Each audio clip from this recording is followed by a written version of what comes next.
الممثلة رجوى الساهلي في حالة صحية حرجة. بعد تسريب صورها تمر الممثلة رجوى الساهلي من أزمة صحية حرجة جراء تعرضها لأزمة نفسية صعبة أمس الاثنين، بعد نشر صور مخلة لها على صفحات وحسابات بمواقع التواصل الاجتماعي. رجوى الساهلي نقلت لإحدى المصحات الخاصة بالبيضاء بعد تعرضها لحادثة سير خطيرة جراء الانهيار العصبي الصعب الذي اتضح أنه كان بسبب الابتزاز الذي تتعرض له منذ أيام، وكذا جراء التسريبات التي طالت صورها في مجموعة من الصفحات.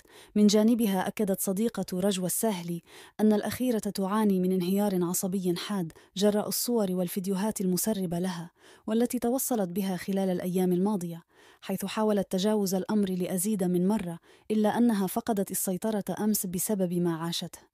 وأعادت قضية رجوى الساهلي جدل حساب حمزة مون بيبي الذي كان سببا وراء اعتزال العديد من المشاهير الذين تم تسريب صورهم وفيديوهاتهم، حيث طالب نشطاء مواقع التواصل الاجتماعي بتدخل السلطات لوضع حد لمثل هذه التصرفات التي باتت تهدد حياة العديد من المشاهير.